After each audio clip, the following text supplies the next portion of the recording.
Hi, my name is Lance Moore and thank you for watching this video on short sales and foreclosures.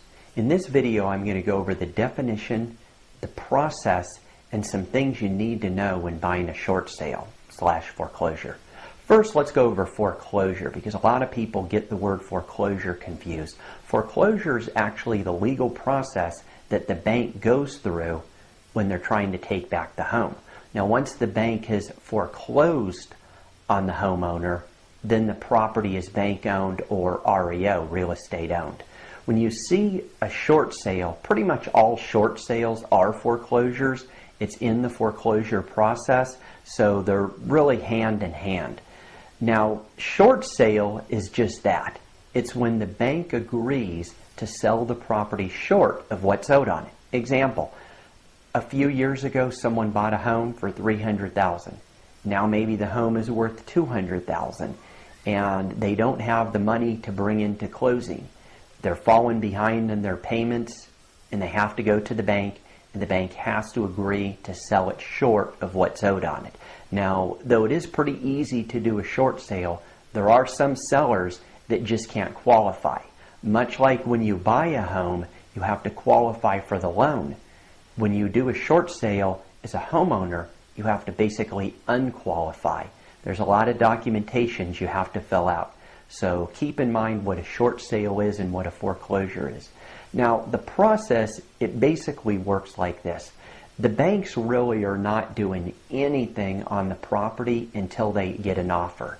They don't set the listing price. The listing price is set by the seller and the homeowner. Now, you have to be careful because sometimes they do the bait and switch. They put it real low to get someone to write an offer in on it. But the banks don't set the price.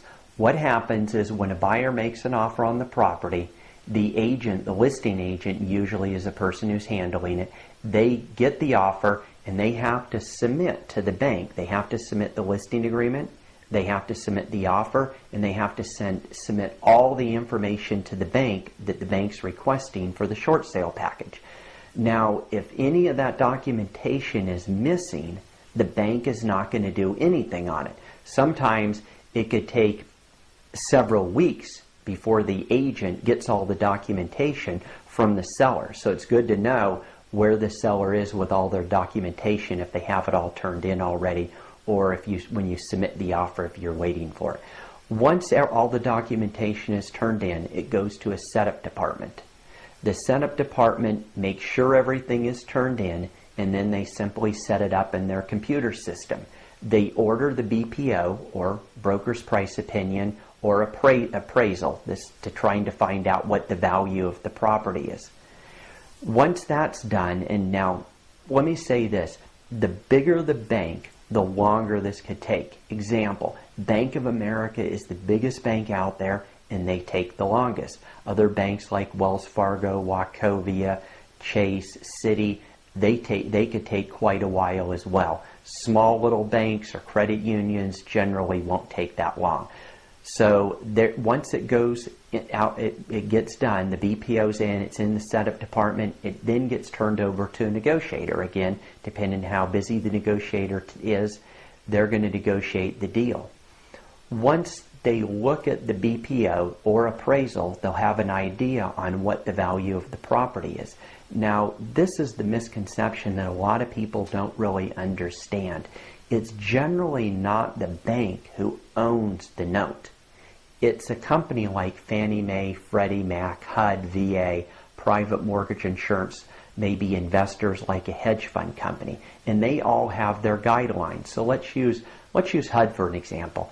So Bank of America has gone through the process and now they see the property, and let's say the property's worth $100,000 and HUD owns the note.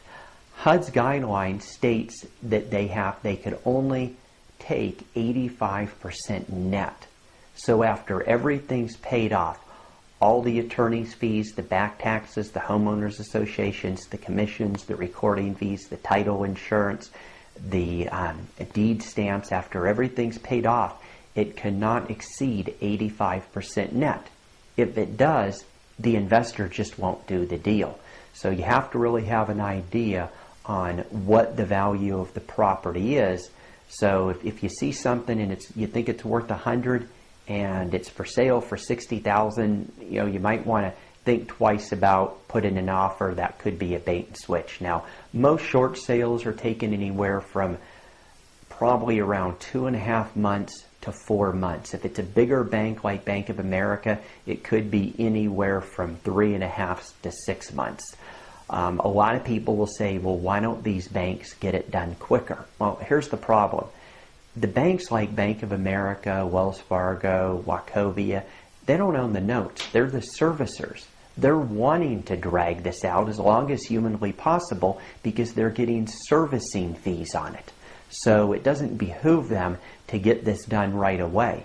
And that's the problem right there. That's why a lot of these short sales don't work out. So here's some things that you need to keep in mind when you're buying a short sale. There's a couple questions. First, make sure you hire an agent and you're working with an agent that really understands short sales, because a lot of agents out there don't. A lot of them do, but still a lot of them don't. Some of the questions they're going to want to ask up front: is there anything that the seller is going to take out of the home? Because the last thing you want to do is put an offer on a home and then all of a sudden find out that a week before closing, the seller stripped the home, took either everything or a bunch of stuff. And what are you going to do? Sue someone who's already getting sued by the bank? So it's a good idea to ask that. The second thing I always ask is, are they paid up on the water bill? And if not, how far behind are they? Because if they're a few months behind, the water company most likely went and put a lock on that water meter. And if it has a lock on it, someone's going to have to pay for that lock to get off in order for that water company to turn the water on. And it's not going to be the homeowner in most cases. So it's usually going to be left up to you, the buyer. So, keep in mind that it's a good idea to know where they stand on their utilities. There's a lot of other things you want to keep in mind. The number one reason why most short sales don't work out is simply the time factor. The second is the bank just won't agree on the price. It's just too low.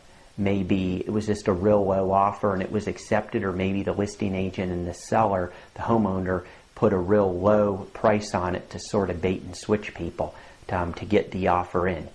Certainly a lot of other things that you need to keep in mind.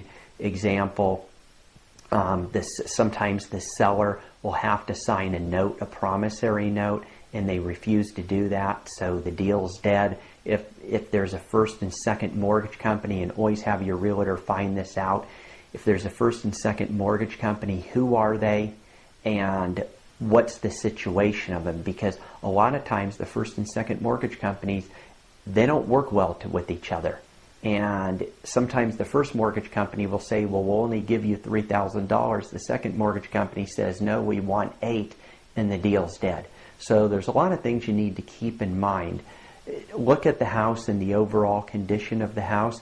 If it's just destroyed and things start stripping out of it, that are stripped out of it, you might want to wonder, hey, is this someone who you really want to buy a home through? It could appear to be a good deal, but if they've put concrete mix down the pipes, things happen.